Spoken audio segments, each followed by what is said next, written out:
Shri Venkateswara gold తాకట్టులో ఉన్న మీ బంగారాన్ని విడిపించి కొనబడును.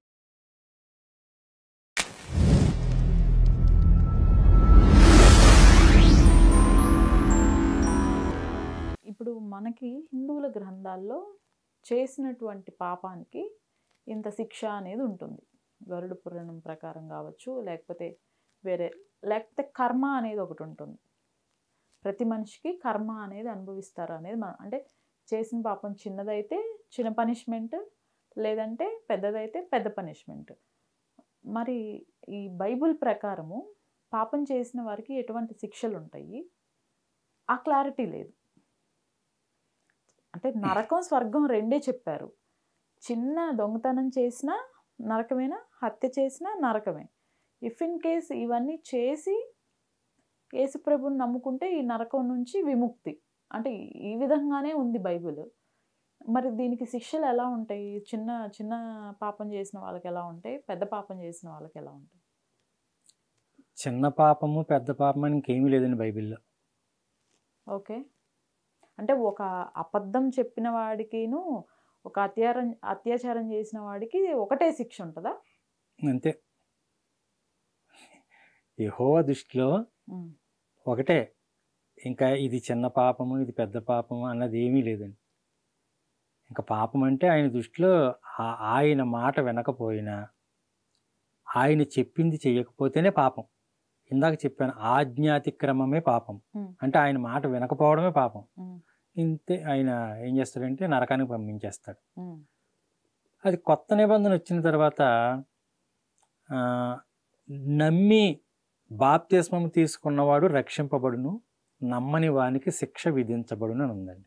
ఇది కొత్త నిబంధనలో యాడ్ చేశారు. మార్కు సువార్త ఉంటుంది. ఇప్పుడు మీ తల్లిదండ్రులు ఉన్నారండి, మీ తాతయ్య గారు, మీ నాన్నమ్మ గారు, వాళ్ళంతా ఉన్నారు. మీరు కూడా యేసు ప్రభుని నమ్ముకోలేదు. ఓకే. మీ నాన్నగారు అమ్మగారు కూడా ఎవరూ నమ్ముకోలేదు. మీ అత్తయ్య గారు మామయ్య గారు వాళ్ళు ఎంత భక్తి చేసినా, ఎన్ని పుణ్యాలు చేసినా, అయితే ఎంత వాళ్ళు ధర్మంగా జీవించిన, బైబిల్ చెప్పేది ఏంటంటే నువ్వు నన్ను నమ్మకపోతే నువ్వు నరకం. ఇది ఎంతవరకు కరెక్ట్ అమ్మా? బైబిల్ దేవుడు విగ్రహారాధన చేయకూడదని అన్నాడు కదా.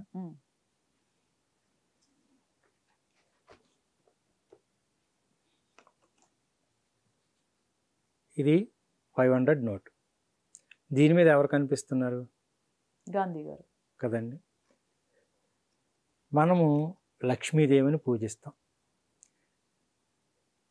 విదేశాలలో నాకు అంతగా తెలియదు, కానీ మన భారతదేశంలో ఎన్ని రాష్ట్రాలు అయితే ఉన్నాయో అందరూ కూడా దీనిని లక్ష్మీదేవిని పూజిస్తారు. క్రైస్తవులు కొంతమంది, అంటే 199 మంది, ఓకే, 199 మంది వాళ్ళకి జీతం అందిన, ఎంప్లాయ్ అయితే జీతం అందిన, లేకపోతే వాళ్ళకి ఏ రకంగా వాళ్ళకి ఏ రకంగా చేతికి ధనం వచ్చిన, విశ్వాసం ఏ రకంగా ధనం వచ్చిన, దీన్ని ఈ సైన్యం మూల పెట్టి ముందు దండం పెట్టుకుంటారు. ఇప్పుడు కొత్తగా చేస్తున్నారు. ఇప్పుడు ఈ సైన్యం, వాయవ్యం, నైరుతి, ఆగ్నేయం. మనం ఈ సైన్యం బోరు కొట్టిస్తాము, ఈ సైన్యం దేవుని ఫోటోలు పెట్టుకుని అక్కడ పూజలు అవి చేస్తూ ఉంటాం. అక్కడ మనం ఇప్పుడు క్రైస్తవులు కూడా చేసేది అదే. మీరు ఏ క్రైస్తవులు ఇంటికి వెళ్ళండి, అక్కడ వాస్తు చూడండి. ఆగ్నేయంలో పొయ్యి ఉంటుంది, ఈ సైన్యంలో నుయ్యో బోరింగో ఉంటుంది. లోపల అక్కడ ఒక బైబిల్ ఏదో ఒకటి, ఒక చెక్క ముక్కల దగ్గర అక్కడ ఒక బైబిల్ పెడతారు. వాయవ్యంలో లెటర్ను బాత్రూంలో పెడతారు. నైరుతిలో కోత ఎత్తను ఒక ఇటుకన్నా ఎత్తి పెడతారు. మరి మనం చేసేదే వాళ్ళు చేస్తా ఉన్నారు. మరి అది విగ్రహారాధన కాదా? దీని మీద గాంధీ గారి బొమ్మ ఉంది. వాళ్ళు ఎలాగా కళ్ళకు అద్దుకుని, కొంతమంది ఇలా కూడా అనుకునేవాళ్ళు ఉన్నారు, కొంతమంది ఎలాగా అనుకునేవాళ్ళు, ముద్దు పెట్టుకునేవాళ్ళు. యెహోవా దృష్టిలో అది కూడా విగ్రహారాధన. ఎందుకంటే దీని మీద గాంధీ గారు ఉన్నారు కాబట్టి. ఇలాంటి వాళ్ళు 199 మంది ఉన్నారు. ఎక్కడో ఒకళ్ళు మనకి కనిపిస్తారంతే. అంటే అది కూడా బైబిల్ని నమ్మి చేయలేనటువంటి వాళ్ళు ఎక్కడో ఒక్కళ్ళు, నూటికంటున్నాను అది తప్పు, 1,00,000 మందిలో ఒకళ్ళు ఉండొచ్చండి. 1,00,000 మందిలో ఒకళ్ళు ఉండొచ్చు. అంటే మీరు చెప్పిన విధానం ప్రకారం ఇప్పుడు గాంధీ గారు బొమ్మ ఉండే నోట్లు కూడా క్రైస్తవులు వాడకూడదు అంటారా? అని కాదండి, అంటే యెహోవా చెప్పేటటువంటి, అదే ఇప్పుడు యెహోవాని బైబిల్నే కదా వాళ్ళు ఫాలో అవుతున్నారు. అవునండి, మరి దాని ప్రకారం ఇది కూడా వాడకూడదా అనేది నా క్వశ్చన్. వాడకూడదని కాదండి, వాడాలి. కానీ దాన్ని ఏంటంటే కళ్ళకు అద్దుకోకూడదు, ముద్దు పెట్టుకోకూడదు, ఈ సైన్యములు ఎట్టకూడదు, అది లక్ష్మి, అది ధనం అనేటటువంటి స్వభావం వాళ్ళలో ఉండకూడదు.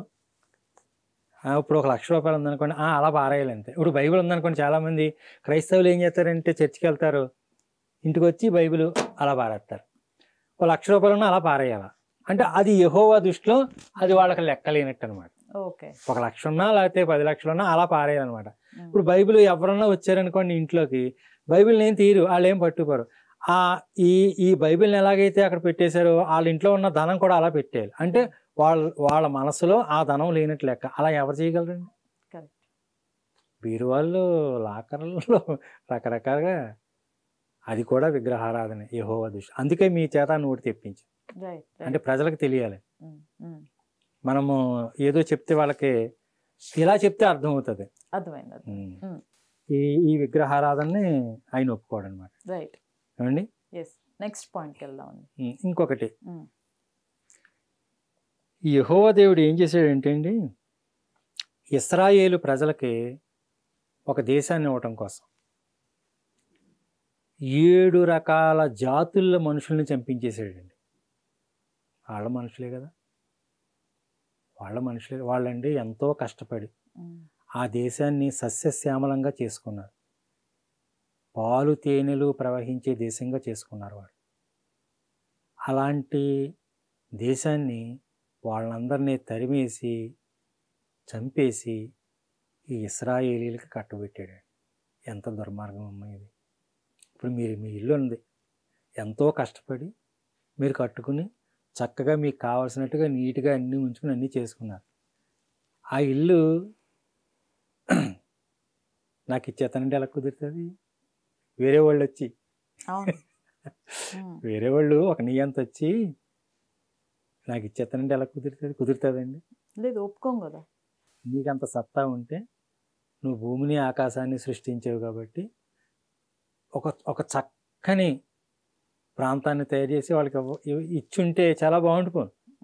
అంటే నేను భూమికి ఆకాశానికి సృష్టికర్తను అన్నావు కాబట్టి ఒక మంచి ప్రాంతాన్ని, అంటే ఈ భూమి మీద లేనటువంటి ప్రాంతాన్ని, ఎందుకంటే ఇశ్రాయేలు ప్రజలు నా జనులు అన్నావు కాబట్టి అలాగా ఒకటి తయారు చేసి వాళ్ళకి ఇచ్చుంటే అప్పుడు అంగీకరిద్ది.